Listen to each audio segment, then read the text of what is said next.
She was vengeful Chrissy Watts in EastEnders, vexatious Auntie Val in Friday Night Dinner, and voluptuous Mrs. Purchase in Toast of London.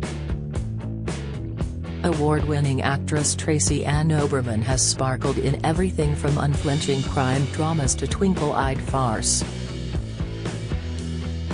But if her parents had had their way, she'd have honed her performance skills in an entirely different theatre, the courts of law. And 14 million viewers would have been robbed of the memorable sight of her bumping off-screen husband Dirty Den with a cast-iron Scotty dog doorstop. Known for her forceful views and no-nonsense attitude, Tracy-Ann tells me surprisingly that I was a very shy child. But that changed when her father took her and my sister to the cinema to see the amazing Mr. Blunden. I was 4 and I loved it. I lost myself in that, it was so magical. I knew immediately that I wanted to do that, to be part of that. She stuck to her acting dream growing up, even though her parents reacted, like all immigrant parents, saying, "Don't be ridiculous." They thought it was madness, like wanting to be an astronaut, and tried to push me into law as it was a paid profession. We used to watch Rumple of the Bailey and my father would say, "See, a much safer option. Oberman, 56, doesn't do safe, however." From tomorrow, the Royal Shakespeare Company veteran plays a female Shylock in The Merchant of Venice 1936, which relocates the Bard's romantic comedy to East London on the cusp of the Battle of Cable Street, recasting Antonio and Portia as fascist blackshirts. The stage adaptation, Tracy-Ann's idea, mines her Jewish family history, a story so astonishing it merits a television drama in its own right. Her Shylock is based on her great-grandmother Annie, who fled to England to escape the Russian pogroms, she says. Like a lot of East End women, she was as tough as nails. Annie saw her father nearly get beheaded. She fled her small Russian hometown near Mogilyov, now in eastern Belarus, aged 14 during the murderous 1905 anti-Jewish pogroms, finding love on the boat to Liverpool and work in her aunt's East End factory. Matriarchs ran the Oberman clan largely because most of the men had perished in the Great War. Tracy-Ann recalls her paternal great-great-aunt, known as Sarah Portugal, who smoked a clay pipe and sported a slash of red lipstick, an aunt called Machine Gun Molly, and her Bubba, grandmother, Faye, who fought at Cable Street in Whitechapel when more than 100,000 protesters put paid to Sir Oswald Mosley's dream of marching 5,000 British Union of Fascist supporters through largely Jewish communities. The spirit of these formidable women fired Tracy-Ann's fierce opposition to anti-Semitism in the Labour Party and left-wing acting circles. Oberman, who is married with one daughter, was born in Brent, northwest London, grew up in Stanmore and then fulfilled my duty to her parents by studying classics at Leeds University. She went on to graduate in drama at Manchester and trained to be an actor at the Central School of Speech and Drama. In 1993, she joined the RSC, which helped dispel her parents' fears. Sadly, her father passed away before her EastEnders's stardom. He died in my arms. I was in my 20s and had to drag him down the stairs and give him mouth-to-mouth resuscitation. It was like an episode of Casualty. As well as multiple TV parts, Tracy-Ann has appeared in more than 400 radio plays, and written several for Radio 4. Her career highlights include standing on the Olivier stage opposite Kenneth Branagh, appearing with John Malkovich in Lisbon, and her first day on Doctor Who playing Yvonne Hartman. "I'm a lifelong fan, a Whovian," so going on set and seeing a Dalek and a Cyberman was incredible. I was in heaven. Auditioning to play Chrissy Watts, she says. I was the only person I hadn't heard of on the audition list. But joining EastEnders was like going to Hogwarts, she laughs. It was like entering another world.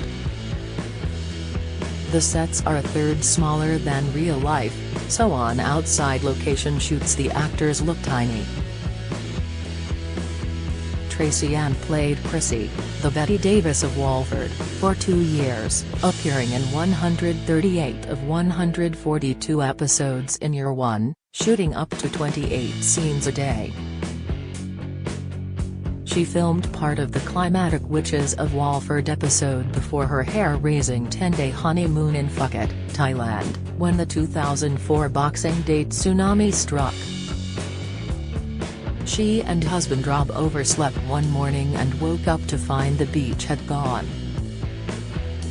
It was like a nuclear bomb had gone off, she recalls.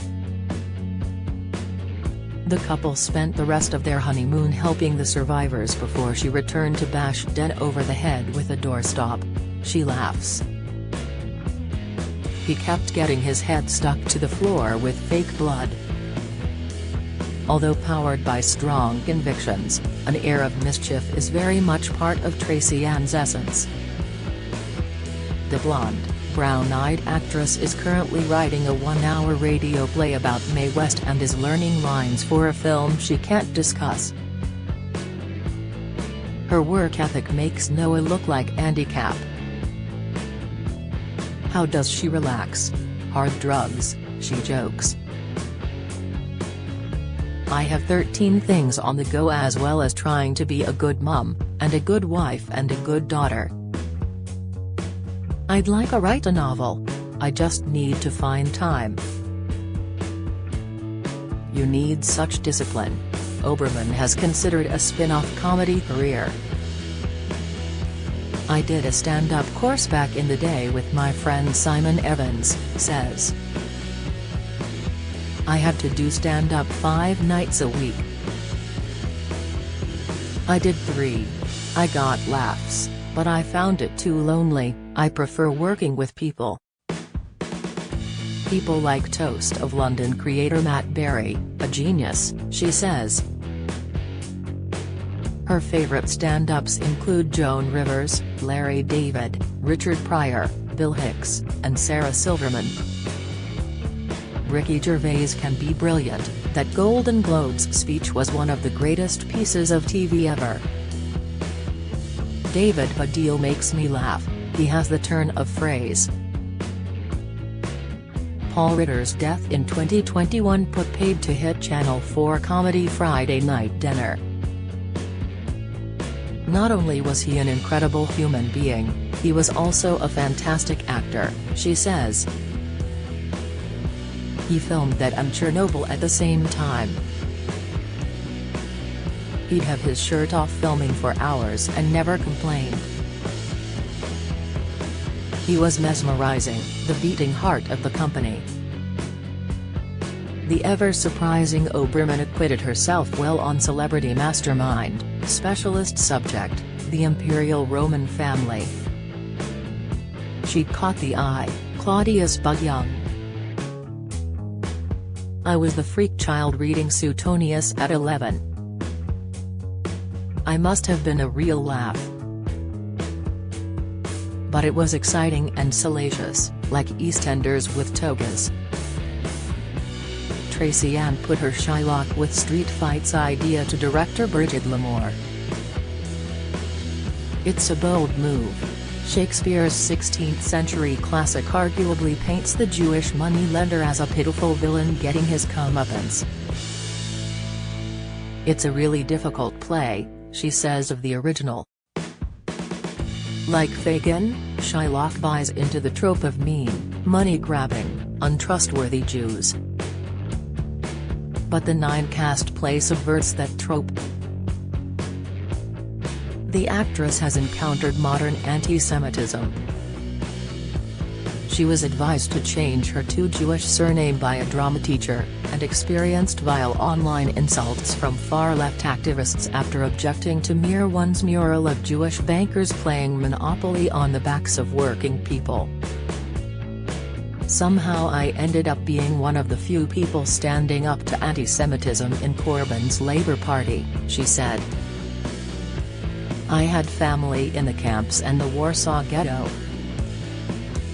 She ticks me off for a throwaway 2006 nose joke, although I assure her there was no hidden meaning."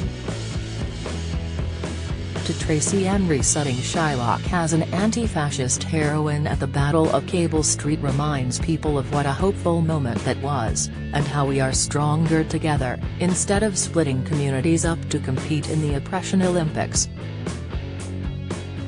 Oberman is a noble person, honest, loyal and direct. "What I say I mean," she says. "Although I'm also very impatient and I ask a million questions.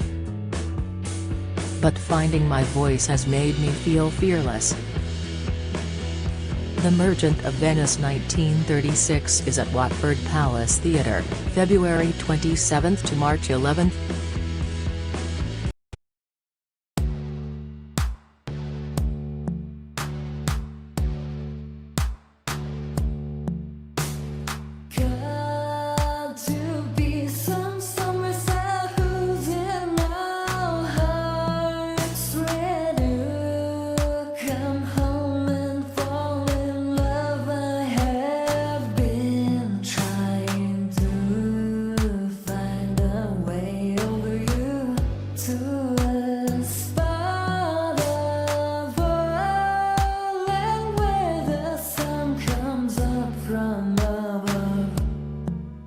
Now take